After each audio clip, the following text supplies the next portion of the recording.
Ladies and gentlemen, good day and welcome to Shilpa Medicare Limited's Q1 FY23 earnings conference call. As a reminder, all participant lines will be in the listen-only mode, and anyone who wishes to ask a question may enter star one on their touchtone telephone. To remove yourself from the queue, please enter star two. Should you need assistance during the conference call, please signal an operator by pressing star then zero on your touchtone phone. Please note that this conference is being recorded. I now hand the conference over to Mr. Amit Shah from CDR India. Thank you, and over to you, sir. Thank you. Good afternoon, everyone, and welcome to the Concall hosted by management of Shilpa Medicare to discuss the quarterly performance and strategic initiatives underway. The management is being represented by Mr. Om Prakash Enani, Chairman of Shilpa Medicare, Mr. Vishrikant Buttada, Managing Director, and Mr. Alpesh Dalal, Chief Financial Officer. Mr. Vishrikant Buttada will lead the discussion with the thoughts on the business model and strategy. He will be followed by Mr. Alpesh Dalal, who will elaborate on the financial performance. There will be an opportunity to get queries addressed at the end of the opening remarks from the management. I'd like to state that certain statements made on today's call could be forward-looking in nature, and a detailed disclaimer in this regard is mentioned in the earnings presentation, which is available on the stock exchange's website. I'd like to invite Mr. Vishrikant to take the discussion forward. Thank you, and over to you, sir. Thank you. Thank you all for joining us on this call.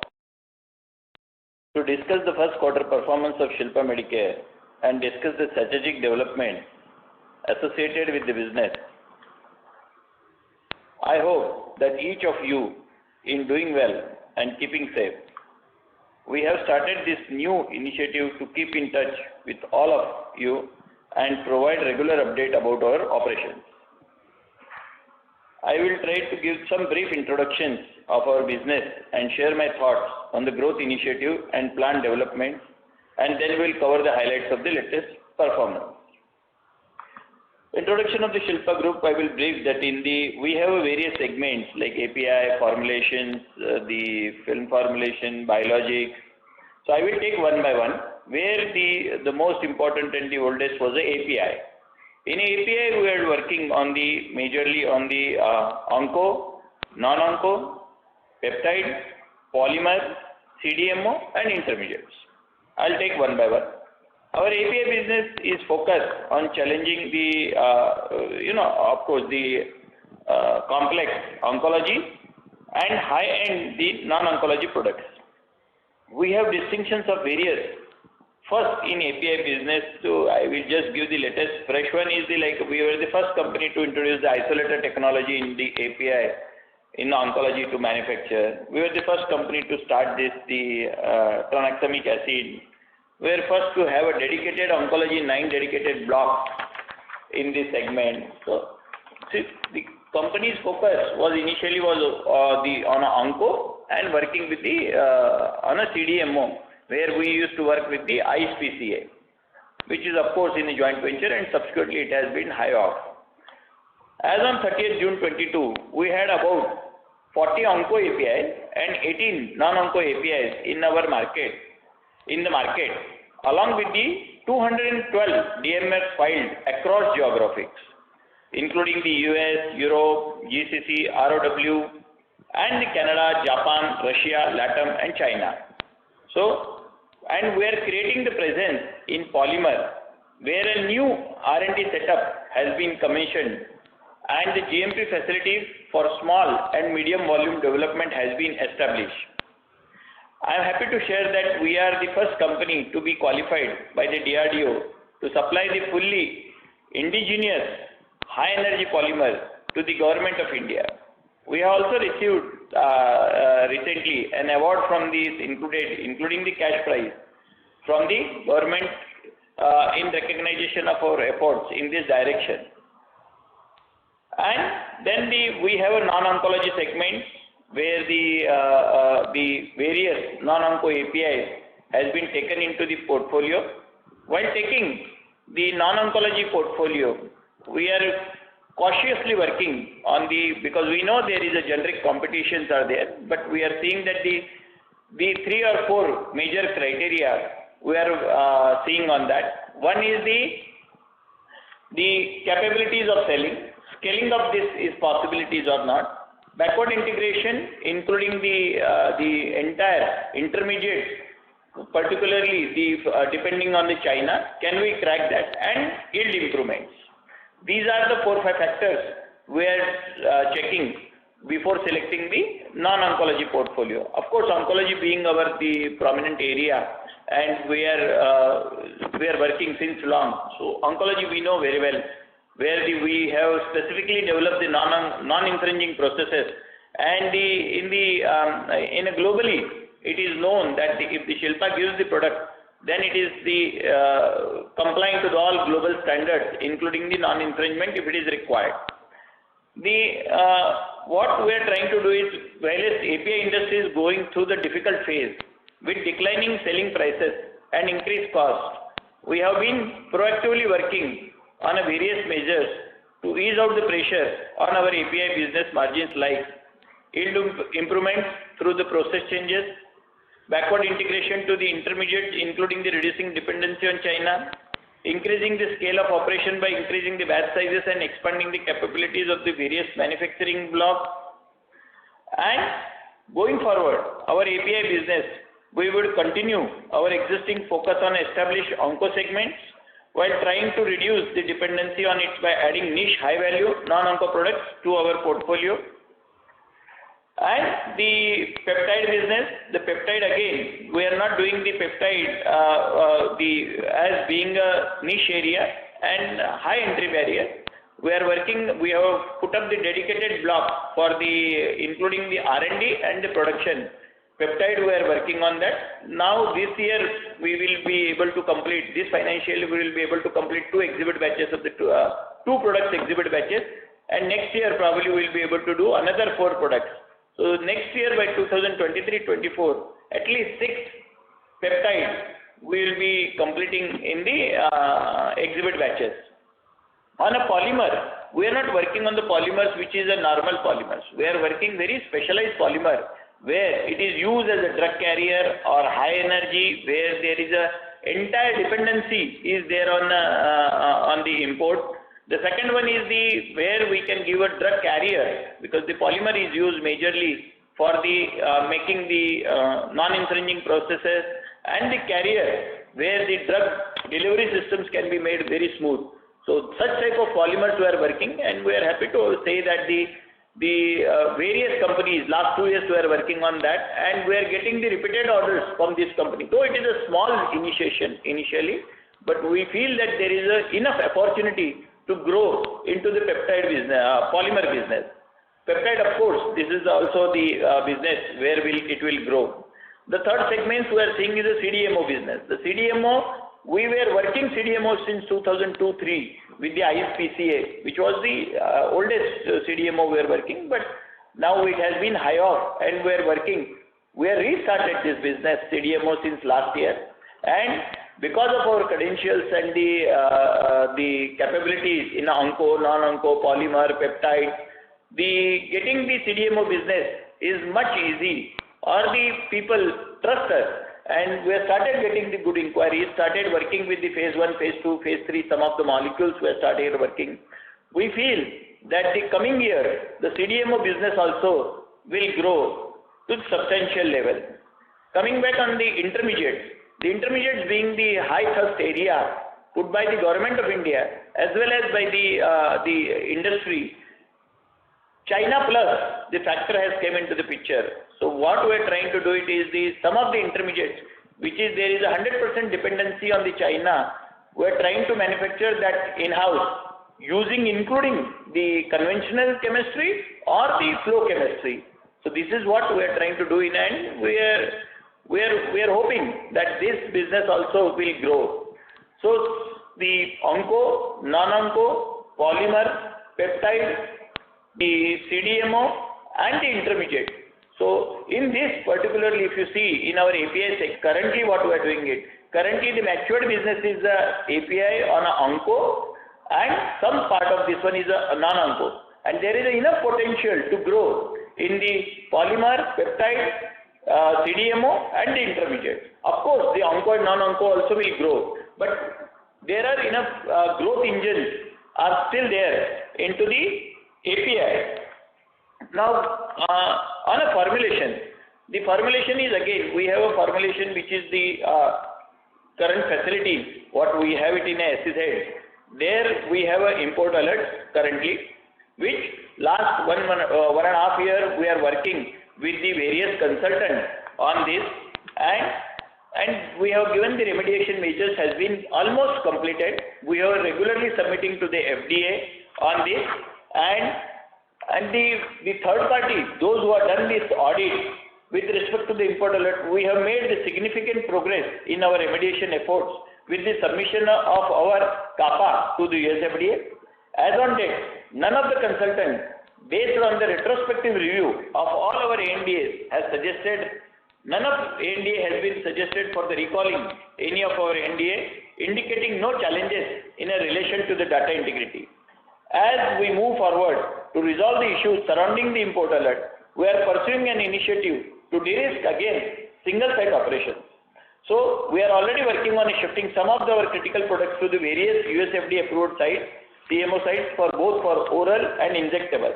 Of course, non-onco we are working with the outside CMO business, and that on non-onco, derma, or the other segments which we don't have in-house capabilities, we are already working with the other CMOs.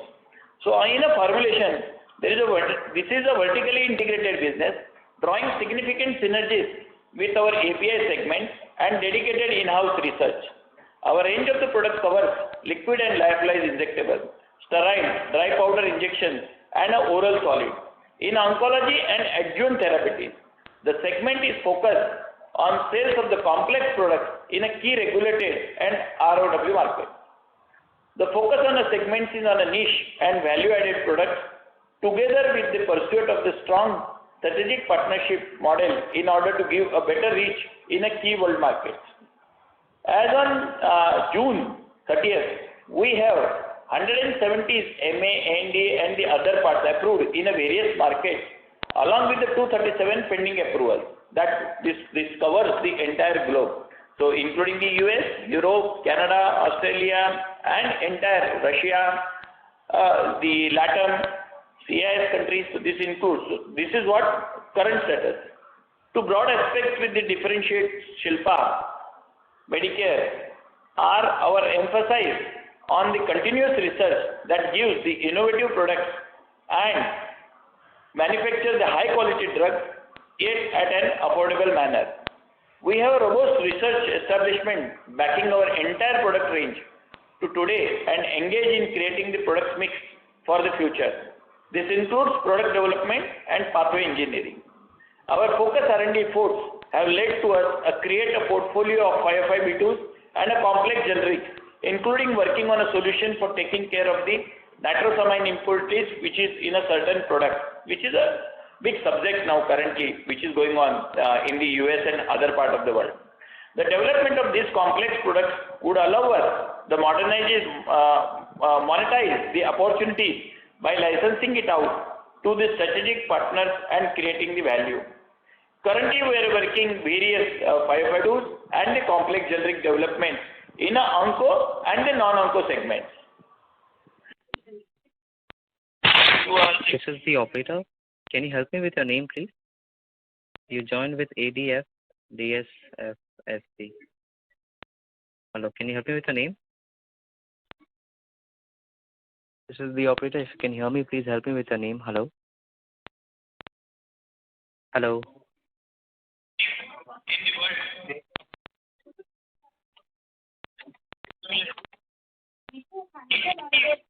Accidents or in the injuries or in the war or anywhere where we feel that the enormous use can be done with the tranexamic acid spray, which was first time developed in the world by Shilpa. And the phase 3 also we completed. Now we have submitted to the SEC meeting for the approval. Once we will get the approval from the SEC, we will be able to launch. The third product what we are doing in a derma is again on a hair growth, which is phase 1 study we completed. This is also a 505(b)(2) or the hybrid applications in the Europe.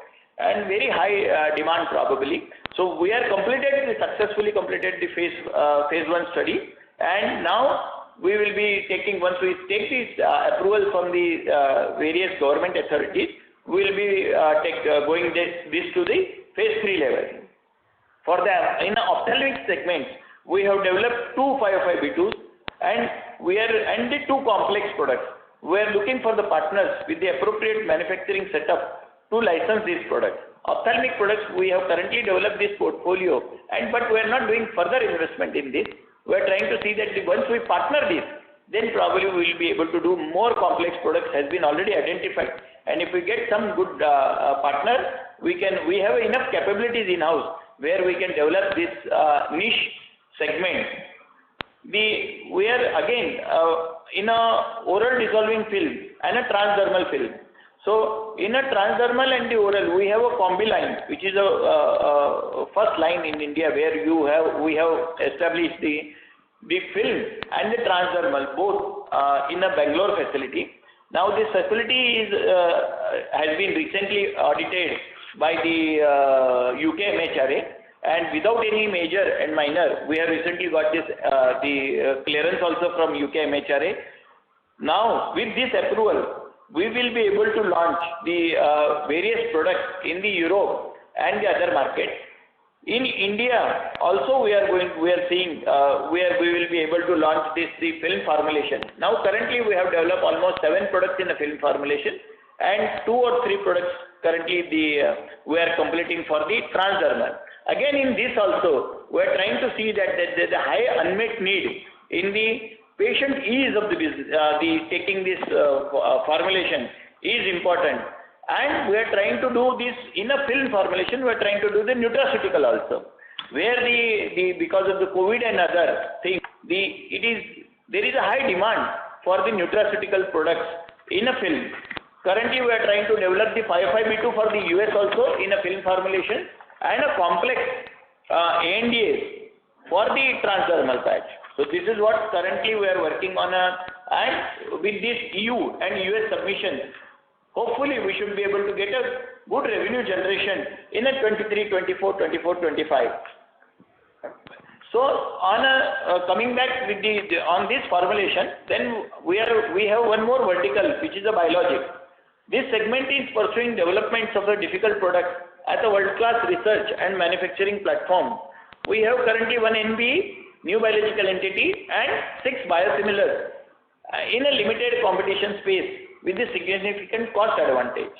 In past, we have also selectively pursued vaccine production opportunities at our Dharwad site. Unfortunately, because of the COVID, which is subsidized, the vaccine has not gone which we thought that they should go. So, but the capacity and this all has been created. Initial revenue generation commenced at this stage through the CDMO agreement during Q4 22, and to strengthen the CDMO segment, we are looking at various further strategic tie-ups. Coming to our own product portfolio, we have received approval from the RCGM for CT of the aflibercept. We will be initiating the trials in the next month. I am happy to announce that we were the first company to get the aflibercept RCGM clearance, and we are starting with the phase 3 study. Aflibercept being a very complex molecule, around $9 billion molecule, no generics currently available in India. The second molecules which recently phase 3 study we completed and announced also, the high concentration adalimumab. The high concentration adalimumab also, where the originator has converted 80% of the market in the US and other part of the region. That high concentration adalimumab, nobody has launched in India. With this phase 3 successful completion of using the European RLDs, we completed this study, and this study we have submitted to the authority. Once we get the approval from them, we will be the first company to launch the high concentration adalimumab into the India, and because we have used the European RLDs for our phase 3 study in India, we will be able to use this study for the ROW market also. To sum up, it is our research-oriented company pursuing differentiated strategy with the niche segment in a key regulated and ROW market. We have various strategies at the final stage of implementation and expect that coming years will see a superior business mix backed by our own research and manufacturing capabilities that can deliver the robust growth and improved profitability profile. So Shilpa currently has where the API business is currently giving the revenue. Formulation has enough potential. API formulation has enough potential to grow in a various segments. Of course, biological is not giving any substantial revenue. With this, probably we should be able to, once now the facility is completed, we will be able to generate the revenue from this. Then the film formulation and the transdermal patches, still we have not generated any revenue in this. So these are the areas, and we are focusing now currently on a India launch also, because in India also we have innovative products and the research oriented products where the high unmet need for the patients is still there, especially in oncology. So that all formulations which we are currently filed in the US and Europe, that all formulations. Ladies and gentlemen, it seems that we have lost the line for the management. We request all participants to please stay connected while we reconnect them. Thank you. Request all participants to please be on the line.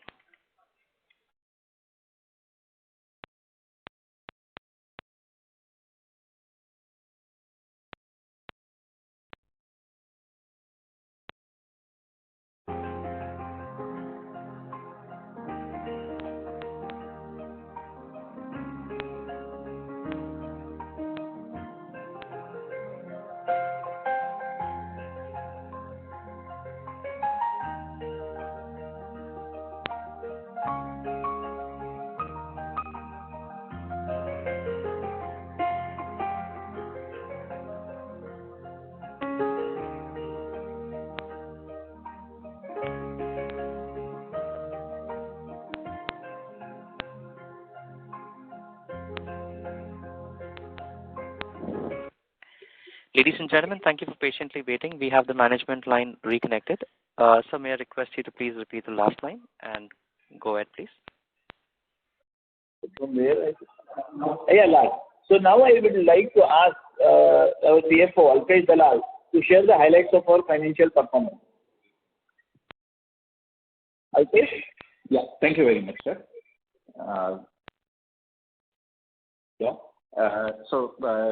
Welcome everybody. I'll just quickly take you through the financial performance that our company had during the first quarter, right? In Q1 of this year, we basically clocked a growth of 13% on a consolidated basis with overall revenues of 269 crores, right? However, our gross margins, took a bit of dip, right? And gross margins were at 61% as compared to 68% during corresponding quarter in the previous year, right? And the main reasons, why we witnessed these erosions was, on account of pricing pressure on some of our key products, both in the API and formulation segment, as well as, there we also witnessed some cost hikes in some of our major products. So both these things put together, resulted in a slightly higher erosion in our margins. However, the management team or the company, as a proactive measure, took certain cost rationalization measures, and as well as, we were also able to reduce some of our remedial costs for our Vector side. That all those proactive measures resulted into negating some of these effect of EBITDA erosion that we had, gross margin erosion that we had. And overall, the EBITDA margins, were at 11% as compared to 14% in the corresponding quarter previous year. So our EBITDA for Q1 of this year was at 29 crores as compared to 34 crores during Q1 of 22. Right? Overall, at a PAT level on a consolidated basis, we had a small 2 crore profit as compared to a 3 crore profit in the previous year. So there was a side dip there as well. For this particular quarter, I would also like to explain and clarify a bit on the standalone results that we had reported. Because for our standalone results, we are required to report our results after segregating the performance of our API business, because API business was supposed to be transferred on a slump sale basis to another subsidiary. So it gets classified as a discontinued business, and hence, we have to segregate the performance and show it slightly differently as per India's requirements, right? So, and on account of this slump sale that we had done in our standalone financials, we had recorded a gain of rupees 63 crores on sale of our API business to our wholly owned subsidiary. Now, this gain of 63 crores, along with reversal of certain deferred tax liabilities in relation to the API business, right, resulted in showing a profit of 104 crore from our discontinued operations, and the profit from our continued operations was at about 4 crores. So that resulted 5 crores.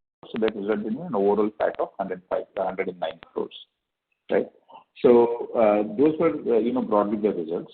And just to give you a quick update on the kind of capex that we incurred during the first quarter, as being a manufacturing focused company, we end up incurring regular capex and all. So we incurred a capex of about 53 crore overall at group level, of which around 15 crores were invested in API business, and a small investment of more of maintenance kind of capex in our formulation business.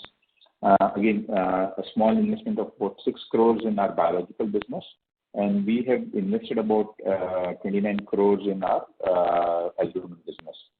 So that's the kind of investment that we did in the first quarter on the capex side, right? And going forward, we believe that the majority of our capex would be focused on setting up our albumin facility. And we are not planning to incur any further capex on our biological Dharwad facility. And there would be some regular capex that would come up for capacity expansion in our API business, and no significant capex in the formulation business that we plan.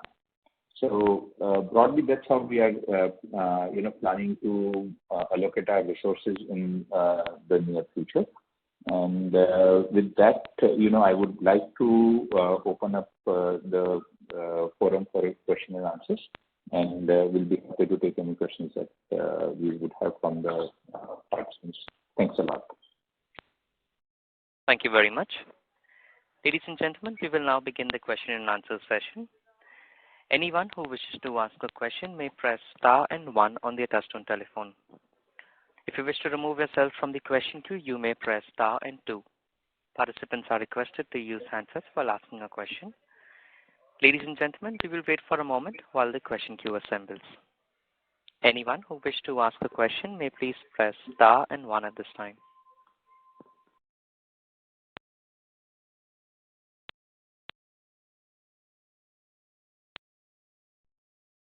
First question is on the line of Vinit Kala from Monarch Network Capital. Please go ahead. Thank you. Sir, at the outset, I would like to thank the management for this call. It's an excellent platform. Sorry to interrupt you. Your voice is breaking. Request you to use the handset. Is it better now? No, the voice is still breaking. Can I request you to come in a network area, please, and use the handset? Thank you. Is it? Hello? Yes, we can hear you now. Yes, sir. So, I would like to thank the management for hosting this. I feel it's an excellent platform to understand more on the company and look forward to regular engagement for the Shilpa management. So my first question is on the recombinant albumin part. So can you help us understand in terms of the timelines on the clinical trial, the size of the market that's targeting, and the monetization part for both recombinant albumin as an excipient as well as a drug? So what are the timelines and the monetization that we are looking at? Thank you. So on albumin, we have received the already phase 1 clearance to carry out this phase 1 study from the government of India. So now what we are trying to do, we have to manufacture the batches and we have to start the CT for this phase 1. So we will start by this year end. Hopefully we should be able to start this by the albumin trials now. And excipient grade, once we are now, where as you know that we have one Shilpa Biocare also. We have started one separate unit where we are doing the 150,000 liters scale capacity for fermentation, where we are going to take this the huge manufacturing of albumin in the recombinant albumin in the near Raichur, where we are putting up the plant. So while putting up this plant, we are trying to complete this phase 1 study and the phase 3 study if government needs it. So phase 1 study will start by this year end, and we should be able to complete in a 9 months phase 1 study. Okay, so sir, like, have we stabilized the product at a certain quantity? Like as you mentioned, we have started doing it side by side. So have we stabilized the product at certain levels?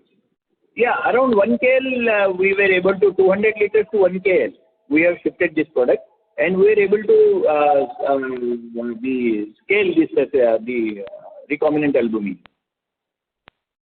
Perfect. So also, I mean, so going by your timelines, so next year, will we be able to sell the excipient at a fair assumption, and drug will be more so in 2024 or 25?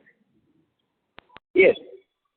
Going to solution, definitely we should be able to sell this, because by the time our DMF and all will be completed, hopefully we should be able to do that. Not only excipient grade, it is the excipient in the various drugs it is used, excipient plus the another 2-3 areas where still there is a huge demand for this, the recombinant albumin other than the drug also. Perfect. So sir, like, where do we see monetizing this? Like, I mean, are we going to, sign some kind of an out-licensing agreement with the US partner, or like, how do we go about monetizing? What is the kind of revenue that you look at from this albumin project?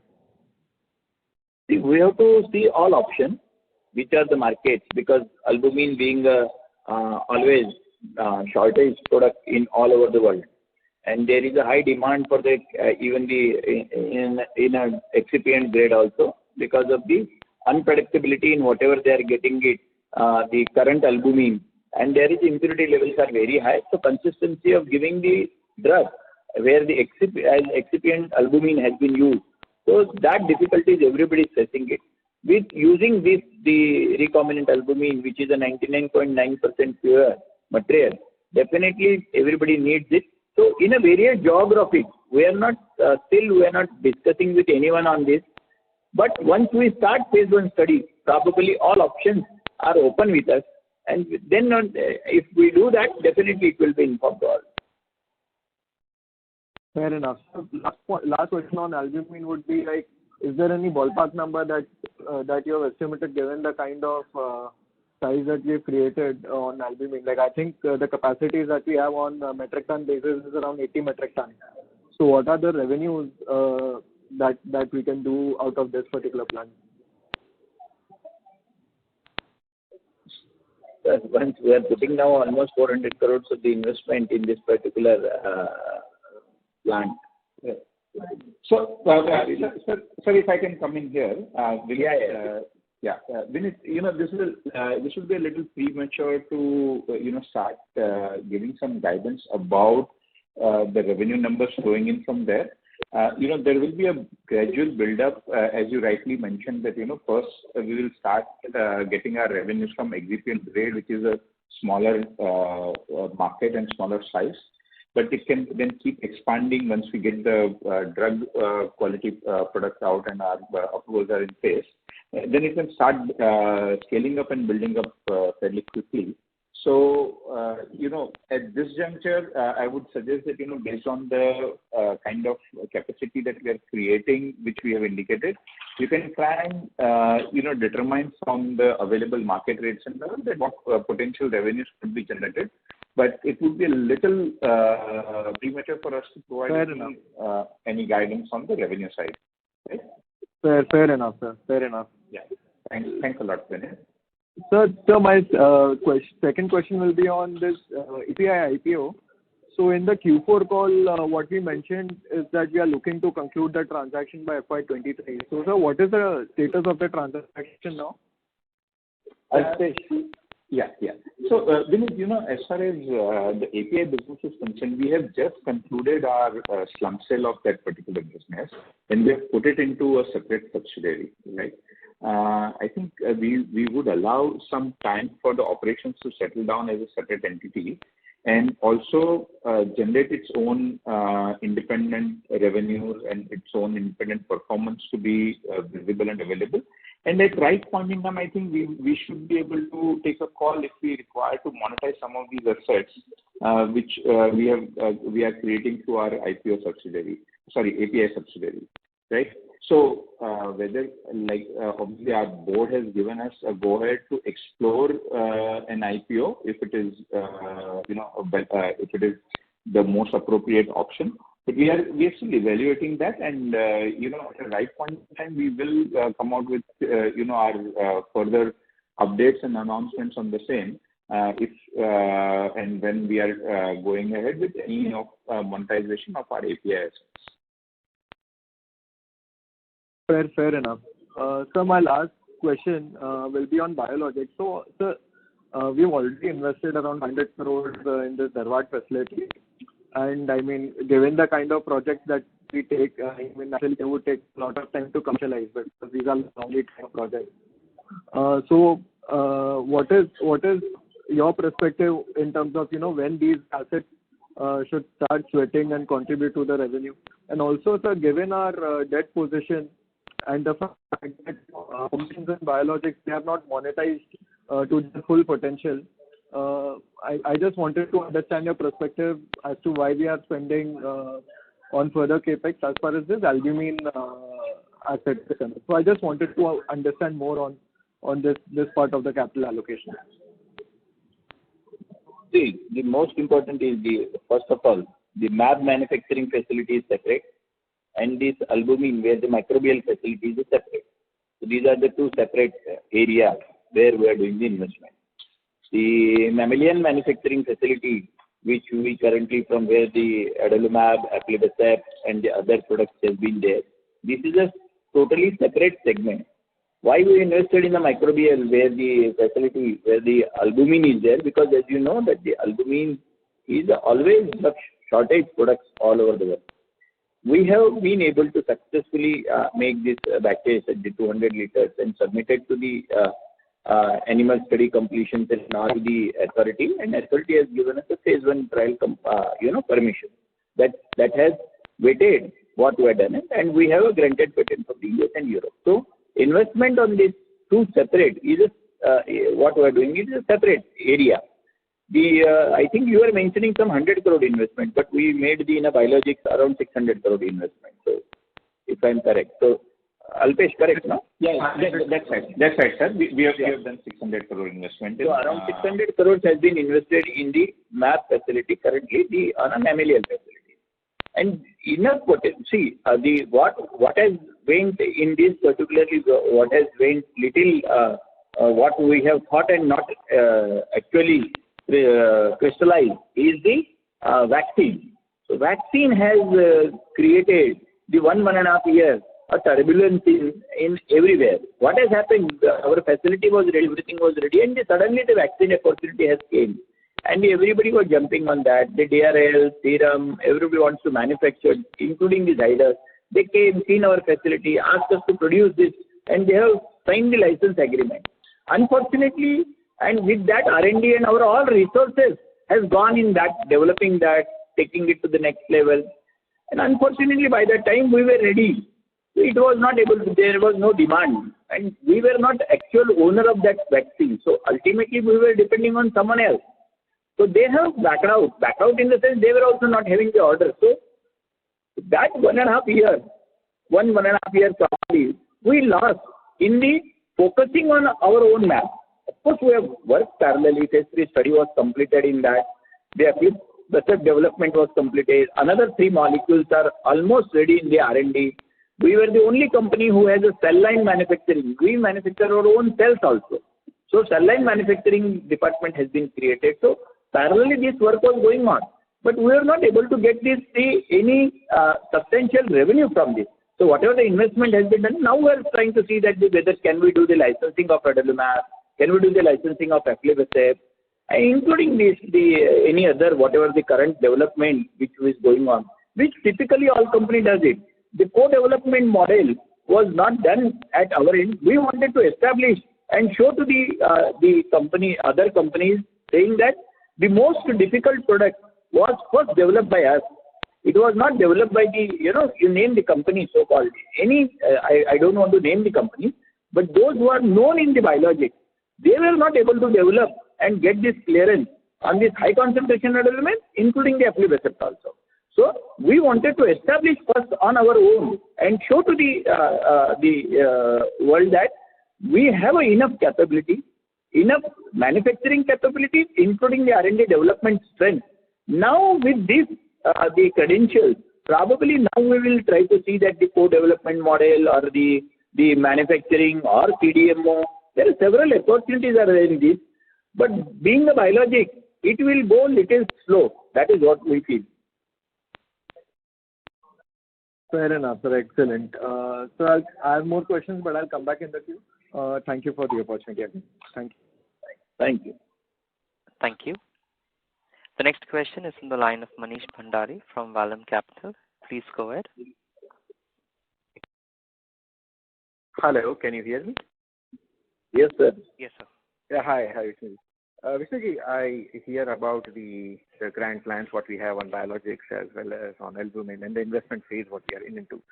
But looks like there is a mismatch on the cash flow side because all these investments or the investment phase would require a lot of cash flows before the first drug comes out or that is get licensed or whatever it may be.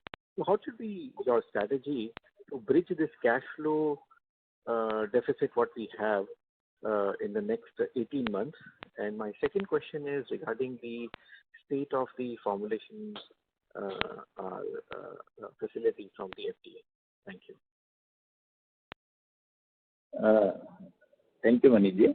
Maniji, yes, I agree that our all cash flows and the investment which we have made into the biologics and the albumin currently, so 600 crore plus almost 100 plus crores we have invested already into the biologics, the albumin. So 700 crores plus cash has gone into these two plants or two segments, rather I can say. So now to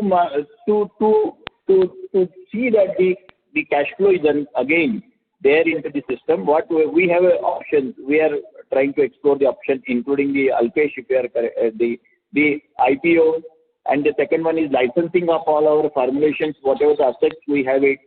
Third one is working with the co-development model and the licensing out on the albumin or the any other map which we have developed. So there are various models currently where we are working internally to see that the cash flow is generated using our assets, whatever currently we have it. Assets in the sense, not the plant-wise, but assets in the sense, whatever the developments and the R&D spend which we have done it. Coming back on your second questions on the formulation, you are asking on the remediation measures, no? Absolutely. Yeah, formulation, as I already explained in my commentary, saying that we are working on the remediation measures. We have completed almost all remediation measures, what is expected by the FDA. Third party, all audits, everything has been completed. Fortunately, none of this, the FDA ex-inspector, nobody has, a consultant, has found out any data integrity or microbial or any sterility issue. That is why still we are supplying to the US suspension injectable product, and they are taking it currently because there is a shortage. That shows that the quality was never compromised by the Shilpa, because with all reports also, the third-party audit reports also to be simultaneously submitted to the FDA.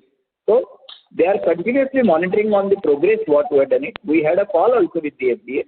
So we are waiting, we are continuously updating them on the whatever the remediation measures, whatever we are doing it. Hopefully we should be able to get the inspection. Maybe in this, we cannot predict, but we are waiting for the inspection. Thank you. Thank you. Thank you. Our next question is from the line of Rohan from ICICI. Please go ahead. Yeah, thank you for the opportunity. So I have two questions. First of all, there's a sequential decline in the Onco API. So is there any seasonality or some revenues which got deferred to Q2? So you have only one question? Yeah, this is the first question.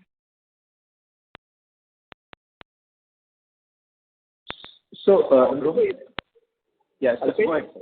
Yeah, go ahead, sir.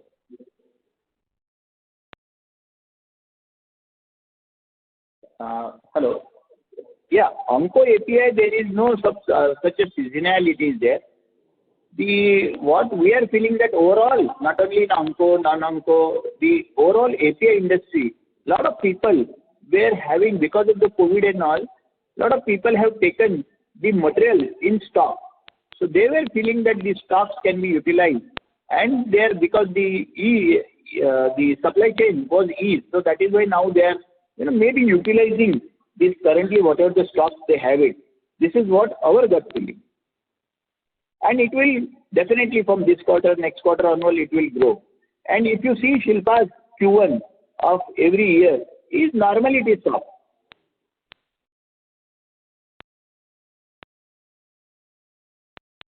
So, Rohan, just to continue on that, what Vishnuji just mentioned, obviously Q1 generally has been a bit soft, for Shilpa historically.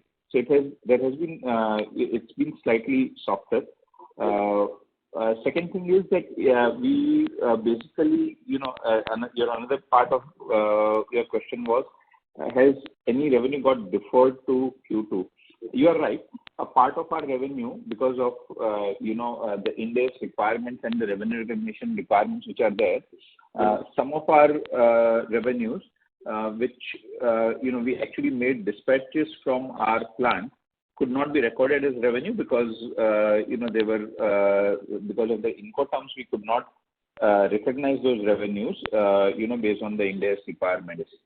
So a part of those revenues actually have got a bit deferred to Q2 as well. You are right on that front, Rohan. Okay, fair enough. And another question I had was, so what is the potential and opportunity for this biosimilar adalimumab in India and ROW?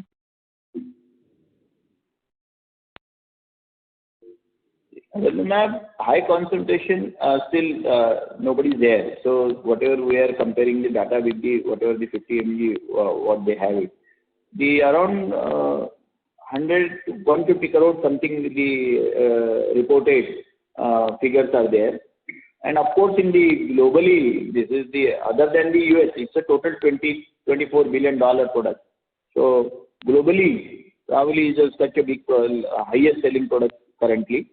But I think ROW, we are not completed the study for the global. We are completed for the ROW and India market. We feel that there is enough potential being the first to come in this particular segment other than the originator.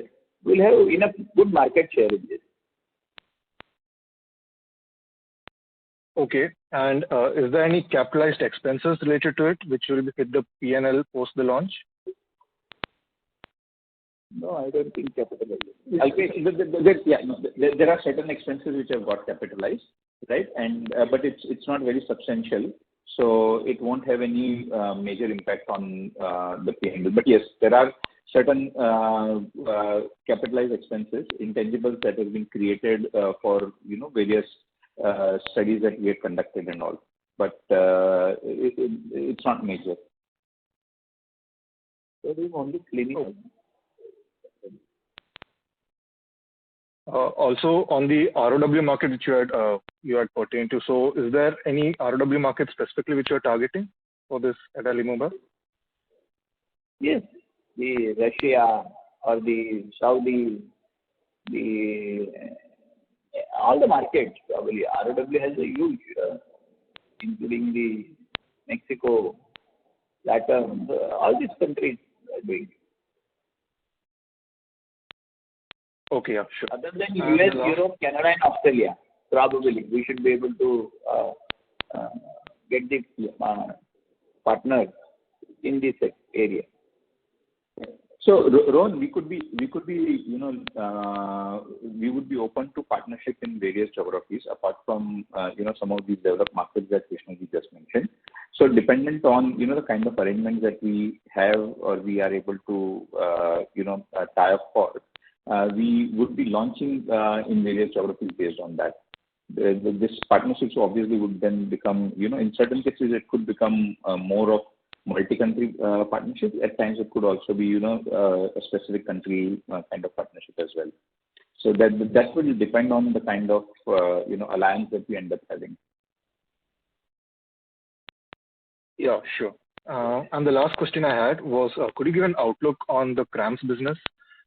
Is there any inventory on the books which is at the risk of write-off or anything on that sort? No. So as far as the CRAMS, okay, go ahead, Alpesh. Yeah. No, as far as CRAMS is concerned, you see there is no inventory that we are holding on to on our books. Also, this particular product is also common with our one of our existing product as well. So while our CRAMS business is continuing, but it is slowly coming down, and we are managing inventory based on the requirements. So there isn't any risk of any inventory write-off on the CRAMS business that we have been having. Okay, yeah, thank you. That answers my question. Yeah. Thank you. A reminder to participants, please press star and 1 if you wish to ask a question. The next question is from the line of Jay Modi from EIML. Please go ahead. Yeah, thank you for the opportunity, sir. So in your earlier comments, you had mentioned that you see a delayed offtake for biologics revenue. So can you give us a broad time frame by when do you expect to utilize the gross block that you've invested in this plant? Will it be by FY25, 6? Just a broad guidance on that point. Alpesh? So, Jay, basically, whilst, obviously some of our products have got a bit delayed and it may take some time, what we are trying to do in the interim is we are trying to look for more of CMO, CDMO kind of opportunities to utilize our facilities better, right? So those are some of the low-hanging fruits. Whilst we obviously the kind of opportunity that we were looking for vaccine manufacturing has not fructified, but it has provided us a window to showcase our capabilities, from a CMO and CDMO perspective. So we expect that some of those revenues should start kicking in, which will help us in meeting the operational expenses. And that should start happening from current financial year, maybe the second half of current financial year onwards. And our own product portfolio, as Vishnu was mentioning, our first product, adalimumab, probably could hit the market in Q3. And then that would be for the India market and all. And then we can start, adding on more and more based on the kind of partnerships that we do in various markets. So, it will be a gradual build-up, but till the time we are able to fully utilize our facilities, we will continue exploring more of CMO, CDMO kind of opportunities as well. Okay, so by second half, we expect to break even on this plant?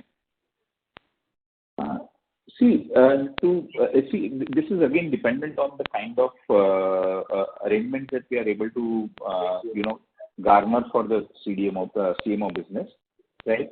So, if there are a few things which are in pipeline, if things turn out well, then we could break even. At the same time, again, based on our historical experience, we wouldn't really want to, start giving more of a finite kind of a comment on it. Fair enough. My second question was that what is the gross block investment that we would have made in the plant which is under import alert currently? Gross block on this thing. Just give me 1 second. Around 300 350 crore, but just let me just reconfirm that number.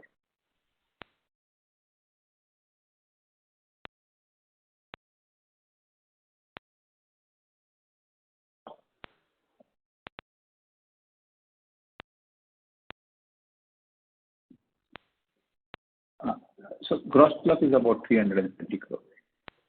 Okay. So, is it fair to say that currently our total investment in biologics is 600 and this is around 300? So 900 crores of our gross block would be incurring, would have a negative profit contribution to our P&L?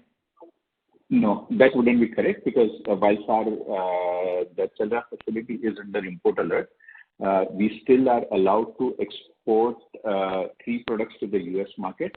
Right, so we have been given exemption for 3 products, 3 of our products that we can sell to US, and we are also selling to the European markets. Our manufactured at our Jetchelra facility. So Jetchelra actually is not a negative contributor to our bottom line. Right, our SEZ facility is not negative contributor. As far as the biological facility is concerned, it is obviously yet to start its real commercial operations. So that has a negative contribution to the business. Okay. And on the capex front, what is it? So for next 3 years, what is our capex plans? What is the amount that we intend on incurring every year? So basically, currently the only major one that is required is on the albumin side, as I mentioned, in my commentary. Apart from that, broadly for other, investments and all, for our SEZ unit, which is our formulation business, we don't expect any major, capex to be done except for maintenance capex that we have. And for API business, generally we keep expanding our capacity based on the need and all. So on an average, we end up doing anything between 40 to 50 crore kind of an investment in API business. So, and as far as biological business is concerned, we are not making any further investments into that facility of ours. So I think we are done with our investment as far as the biological facility is concerned. So predominantly our investments will typically happen in our albumin manufacturing facility, which Vishnuji had just mentioned in his commentary. So albumin needs more 400 crores, which will be invested over 2 years. Yeah, so not more 400. The total will be about 400. We already invested about 130 odd crore into it. So would require another 250 to 280 crores or 270 odd crores of investment into it. Okay. My second question was around peptides. So we had made a comment that we have around 6 exhibit batches which will be filed by FY24, correct? FY23-24. Okay. And how long does it take for these exhibit batches to get converted into commercial orders? And also, if you could broadly narrate the opportunity size that we have in these 6 products. Typically, if you know the API segment, once you complete the exhibit batches with the 6-month stability data, you can file the DMF. But meanwhile, while doing the exhibit batches, once you complete the exhibit batches, you can start giving the samples and everything. What here we are doing it, we ourselves is a buyer for this peptide. Actually, we are developing this complex, not only API, but complex formulations also, where we are trying to see that either 505(b)(2) or the complex generic is developed in-house. So, the portfolio is selected based on the first requirement from in-house only. And the second one is we are going to give it to the market. So with this, typically if you can say that the 24-25 onward, we should be able to sell this product. Okay. And broad opportunity size for these 6 products? These are big opportunity, I think. The peptide is a biologic, peptide, and then comes the normal API. This is what so peptide is in between API and biologic. Okay, got it. And sir, lastly, internally, do you think that we have spread ourselves too thin in a lot of segments, which is limiting our ability to scale up any one business in a meaningful manner, which would take up a lot of managerial bandwidth and which would have other restraints on the ability for us to scale up? Exactly, it is not correct. Yes, I agree that partly we are mid-sized. The company like ours is nobody has invested in such a segment like the onco API. First we have done it. The second one we have done the onco injectable and the formulation, three on onco injectable line. Then biologics, albumin, and the film formulation in a transdermal side. But each of the area, the investment is already completed now. We have completed the enough R&D expenditures also has been completed. Some of the products is already filed and some of the products are licensed and going to be licensed. So the capabilities on each of the segments is now started picking up. So I think yes, I agree with you that the mid-sized company like ours nobody has invested in a biological or the recombinant albumin or transdermal film and formulation so much. But yes, we are invested with the proper scientific justification in-house which we have made it.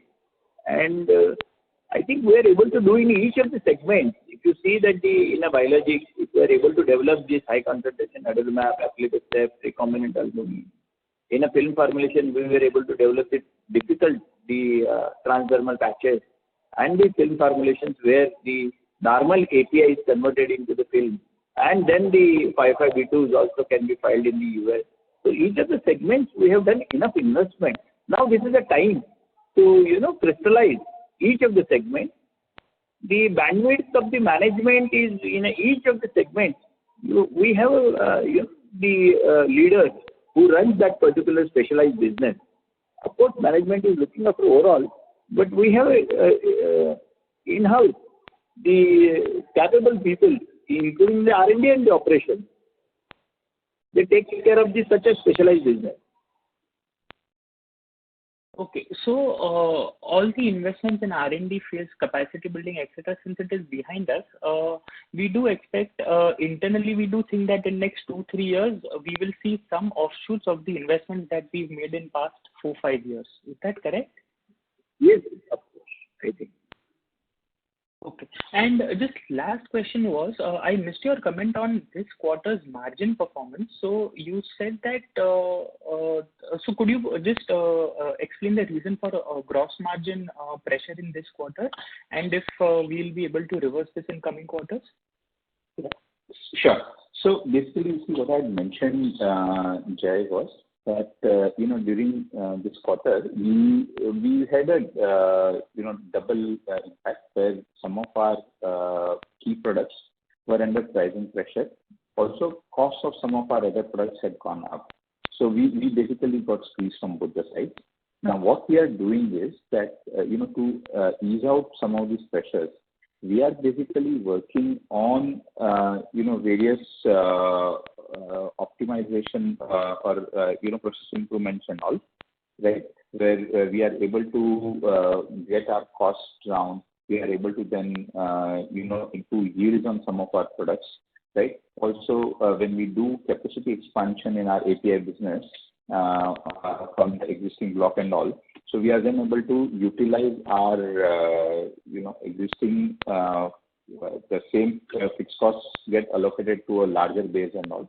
So we are working on various measures of this nature to arrest the kind of pressure that we ended up getting onto our bottom line, right? At the same time, certain aspects, some pricing pressure on the selling price that comes up probably may not go away immediately. But in certain cases, the way a formulator, when he feels pressure on the formulation in the market, he tries and over a period of time passes it on to the API guys. API people also then try and do a cascading effect onto this supplier and all. So to an extent, we are able to recover some of them over a period of time, but it doesn't happen immediately. So we should be able to settle down at the current levels and then try and improve based on the operational efficiency, plus some sort of, rationalization efforts that we take up with our suppliers and all.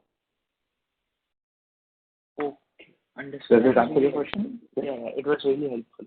Thank you. Thank you. Thank you, Jay. Thank you. The next question is from the line of Vineet Gala from Monarch Network Capital. Please go ahead. Hi, sir. Thanks a lot once again. Sir, licensing revenue that we get, what is the contribution of Permetrex, the out licensing that we did? So if you could quantify that contribution on a quarterly basis.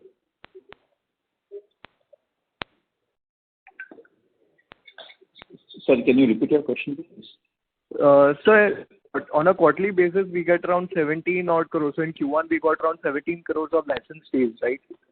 So what is the proportion of Permetrex, the out licensing that we did for the EU market, I guess? So in Q1, there wasn't any thing further in Permetrex. See, what happens is in licensing deals, there are various milestones that come up. So, what Vishnuji was mentioning a while back, that we have done enough investment in our R&D, and now we are able to monetize some of these assets. So various different assets are coming into play, where we are able to get into licensing arrangements with, our strategic partners, and different products and different molecules keep coming up. But these are all milestone based. So what you get in one quarter, it doesn't mean that next quarter the same product and the same licensing revenues keep repeating. But it is opportunity based on the product that gets licensed, and whenever the next milestone for that particular product is achieved, you get the next revenue out of that particular deal. Fair enough. So how do we look at this particular line item? Because last 2 quarters we've recorded upwards of around 38 to 40 or 39 odd crores of this licensing fees. So will this run rate continue over next couple of quarters, or it'll taper down? No. So see, basically we have a very strong pipeline, as you were mentioning, and we do have a strong pipeline which we can capitalize on. And it would really be dependent on the kind of deals that we keep striking at various points in time, right? So in certain cases, you are able to get a decent upfront, and then the later milestones could be slightly lower. In certain cases, the upfront might be slightly lower, but then subsequent milestones could be fairly heavy, depending on the commercial situation. So the kind of deals that we strike would determine the quantum that would come in. So we cannot really say that there would be a specified run rate that we can talk about. But yes, we are targeting a particular level where, on an ongoing basis, what you have seen in the last couple quarters should at least continue. Perfect. That was helpful. Sir, on the European formulation business, and so I was looking at the formulation business on a European and the US business perspective. So US business is at around 12 crore run rate, and Europe is around 37 odd crore run rate. So given the potential, what is the run rate that we should be looking at, given that in the US, the products that we do are in sort of a demand because of the shortage situation that we have in the market, as you mentioned. So what is the kind of run rate, the base run rate that we can look at as far as these 2 segments are concerned? Right. So as far as Europe and US is concerned, see, currently a large chunk of our business comes in from one particular product, which has witnessed certain pricing pressure and all. So that obviously has resulted into the revenues coming under pressure, settling down at a lower level and all. But again, as our pipeline keeps growing and we end up having more and more newer products coming in, which is where the growth of the US and European business for most pharma companies coming from, we should start seeing an uptick in our revenues in both these territories, right? So that is dependent on the timing of the various approvals that we get for our newer products.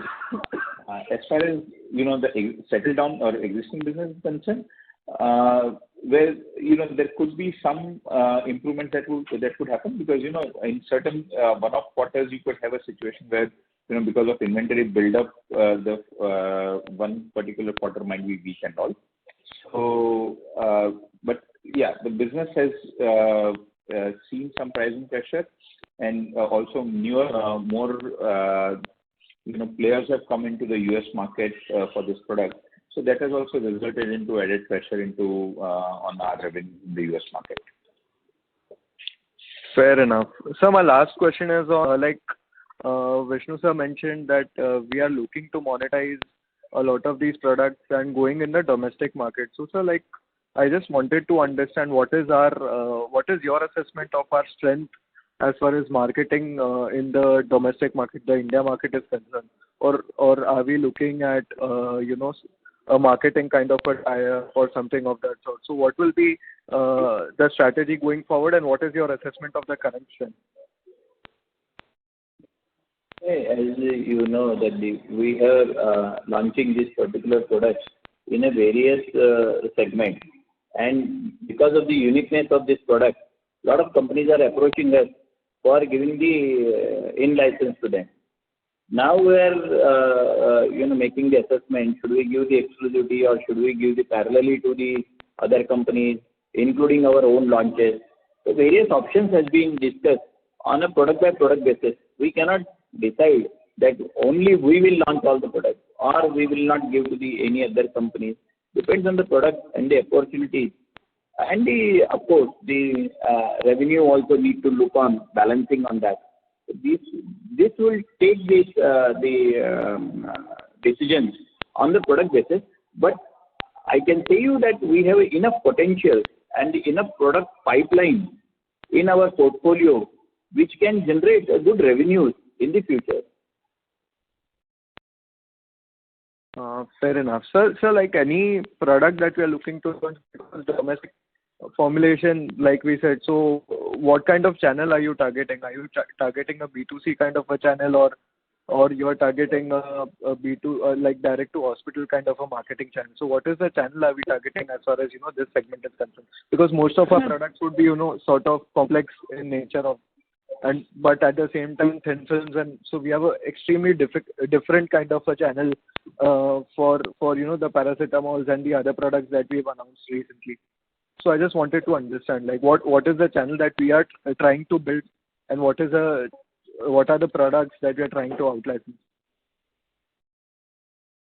Channel I have mentioned already that it will be a hybrid model wherever the possibility B2B, B2C, tendering, government tendering, so hospital tendering. These are all options are there with us, and we will see every attempt to maximize the sales. This is what we are thinking that we will, of course, we will see what is the bottom line also we are getting it in that. So to giving specifically answer on your question that we will see all options, so including the tenderings and all. So fair answer. I take that. Okay, thank you, sir. Thank you. Thank you. Next question is from the line of Ritvik Sheth from One Up Financial. Please go ahead. Yeah. Hi, good evening, sir. So just one question from my end. So we have seen an addition of about 650-700 crores of gross block in last 2.5 years. And you mentioned in the a previous question that we will see launches of new products which will improve the revenue. So at peak utilization and with all product approvals coming in, is there any revenue that we can generate on the current capacity that we have added in the last 2 to 2.5 years, and with all the investments that we have done in new products? Yes, of course. The biological facility, from there revenue can be generated. The second one is the film formulation and the transdermal patch, where we have invested almost 150-175 crore rupees. From there, the currently revenue is zero. That also is now, because of the various approvals and completion of the exhibit batches, definitely the revenue from there also can be generated. The complex products which we have developed and filed already, some products we have filed already, where we can get a revenue generation by the licensing as well as the profit share model, that also can be done in the existing complex onco, non-onco molecules. So whatever the assets which were added in last 2-3 years, the 600, 700 or 800 crore, this is a time where seeing from this year onwards, the revenue generation will start for sure. Okay. So on this about say 1500 crores of gross block, what could be the peak asset turn that we could look at? Currently telling will be difficult, but I think Alpesh, do you have any answer? So, see, typically, Ritvik, it becomes a little difficult to quantify beforehand because, see, it's a continuous process, right? You always keep investing a couple of 2 to 3 years in advance of the revenue generation that happens, right? But if you were to see just as an example, today my gross block in my API business would be to the tune of roughly around, say, some over 300 or 400 odd crore, which then we are able to turn 2 times, right? Which is a fairly stable and robust business. Right. Okay. There also you keep adding on and you keep growing. So typically, that's the kind of thing. And some of these businesses like formulation business or biological business, when they start peaking out, then they are able to actually turn the assets many more times than what API businesses can do. Okay. So, yeah. Sure. Okay. And one bookkeeping question. What is the net debt as of June 2022? Net debt. 1 second. Around 700. Sorry, 700. No. Hello. 700 crores, right? Net debt was around 700 crores. That is correct. Okay, fine. Thank you, sir. Thank you. Next question is from the line of Rohan John from ICICI Securities. Please go ahead. Yeah, thank you for the follow-up. So I just had 2 questions. Why is the other API revenue so high in Q1? Was there any one-offs in that?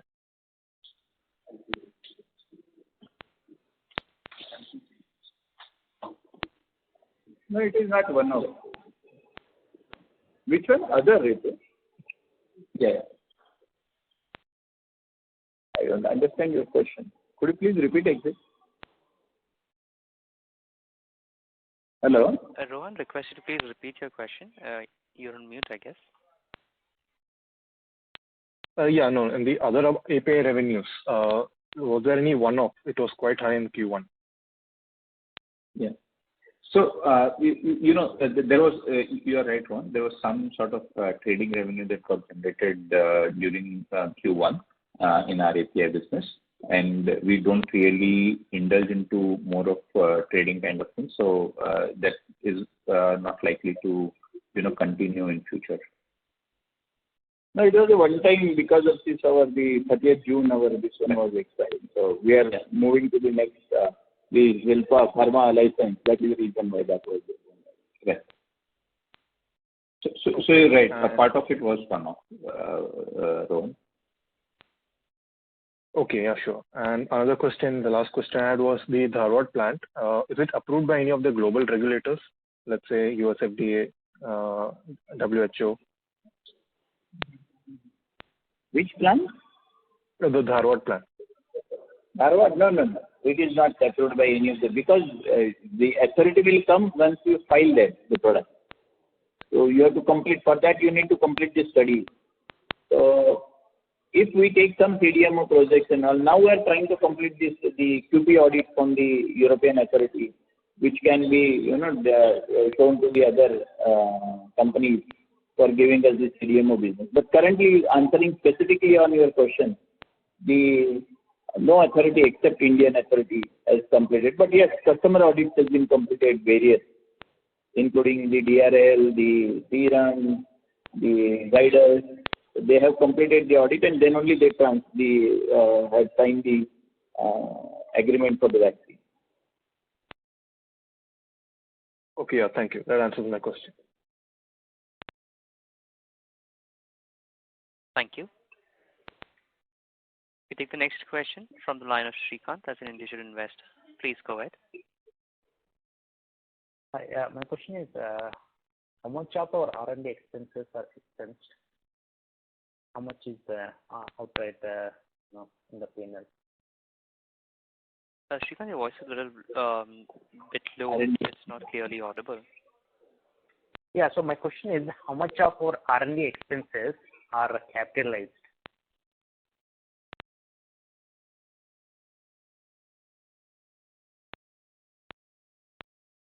Alpesh? Yeah, Shrikant, we can come back to you on that particular question a little later. You can send us a mail or something, and we'll revert to that. Sure, thanks. And I have a second question.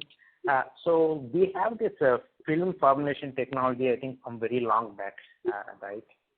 But we don't have a meaningful product in the US market with the film formulation.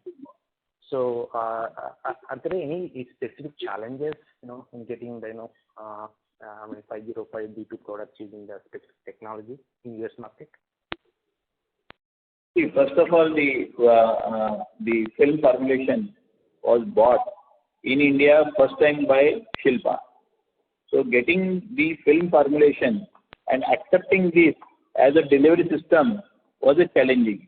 So what we have done we have done that in our Hyderabad facility, where that was used for the Indian ROW market. There was enough, there was no other companies was having this capability. So we have completed all this work there. We have done enough expertise. We have taken the lot of pain to develop this product. It is not easy to develop such product in a film formulation. Subsequently, what we have done last 2.5 years, we have invested into the Bangalore, where the Harrow machine has been bought from the Germany and all. And there, we have triggered the inspection from the UK MHRA.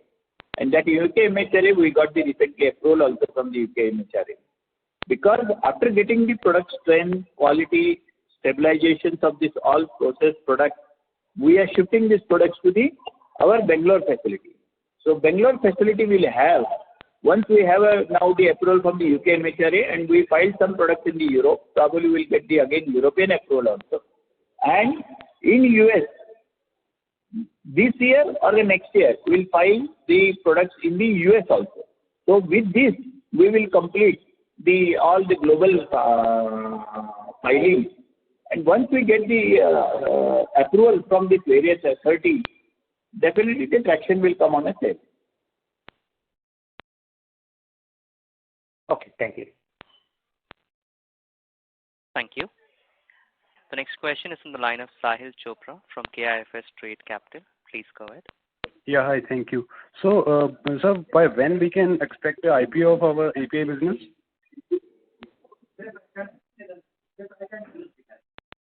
Sahil, we had taken that question earlier, wherein, we had mentioned that, we have just very recently done some sale of our API business, and we would be, allowing it to stabilize under the new entity, for a while. Also have its independent financial performance being witnessed and reported. And at the right point in time, then we'll figure out, what kind of monetization strategy do we want to adopt for our API business, right? Okay. So, and second question is related to the debt. What kind of debt figure we are looking for in next 2 years? See, dependent on the kind of monetization that we have for some of our assets that we have been talking about. Right, we obviously are looking at gradually bringing it down, and probably, in the foreseeable future, we'll try to see that we only end up retaining our working capital related loans on our book, and then try and take everything out. But it will be, in line with the monetization plans that we will have in place. Any revenue margin guidance for next 3 years, if possible? Sorry, Sahil, your voice is breaking. I'm sorry to interrupt you. Hello, can you hear me? Slightly better. Yeah. So I was saying that any revenue or margin guidance for next couple of years, if possible. No, Sahil, it wouldn't be feasible to provide any margin or revenue guidance. No issue. Okay. Thank you. Thanks. Thanks, Sahil. Thank you. We'll take the next question as the last question from the line of Jay Modi from EIML. Please go ahead. Yeah. Thank you again, sir, for taking my question. I just had two questions. One was that could you give us a broad understanding with respect to API business as to what percentage of your molecules would have some sort of backward integration, like N-1, N-2 sort of backward integration in your API business? I think now answering this will be very difficult because we manufacture almost 40 odd APIs. So this will be a very, but we manufacture, none of our DMF will be accepted without having the substantial manufacturing done at our facility. So we are making some N-3, N-4, N-7.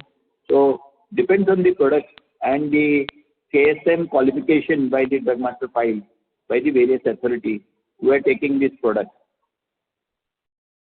Okay. But none of the product like N-1 or N-2 we do it. We do it, substantial backward integration. That much I can say. Okay. And secondly, with respect to formulations, is our strategy around the, so do we file products wherein the API is solely manufactured by us, or we are open to going for products wherein we may not have APIs with us, but we'll still go with the ANDA filing?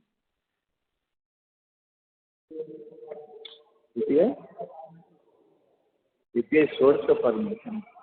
No, I'll repeat my question. So, for formulations business, do we go and file products only for which we have strong API manufacturing capabilities, or that may not be our strategy? No, it is not so. Sometimes we use the external APIs and we do that formulations also. Some of the APIs we don't manufacture, but we feel that there is a very good opportunity in the formulation. Some we do it as the second source for the additional qualification for our formulation. So 2-3 combinations we take it. But not necessarily that only we do with our only own API and then only we take that formulation. Yes, 70% probably is true that once we have strong API, we do that formulation development also. Okay. And my last question was around the site transfer. So, have all our products undergone site transfer, which were filed from the facility wherein we had import alert?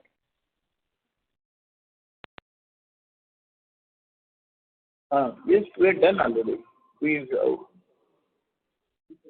Not all products. So almost 6 products we are doing it now, site transfer. So Jay, we are looking at site transfer only of critical products because it may not make commercial sense to do site transfer of all of it, right? So dependent on the size of the product and the commercial potential that it has got, we look at the site transfer for those products. Correct. So those products which get categorized as critically important, all those products would have undergone site transfer, or the process is still ongoing? Yeah. So still not completed. The process is ongoing. Okay. Got it. That's it from my side, sir. Thank you. Thank you. Ladies and gentlemen, that would be our last question for today. I now hand the conference back to the management for their closing remarks. Thank you, and over to you. Yeah. Thanks a lot. And I would like to thank all the participants for coming in and talking to us today. It has been a great interaction that we have had. We have just started this initiative recently, and we hope to continue this in future. And we look forward to your participation in future calls as well. Thanks a lot from all of us at Shilpa here. Thanks, and I hand it over back to the moderator. Thank you very much. Thank you. Thank you. Ladies and gentlemen, on behalf of Shilpa Medicare Limited, that concludes today's call. Thank you all for joining us, and you may now disconnect your lines. Thank you. Thank you. Thank you. Thank you.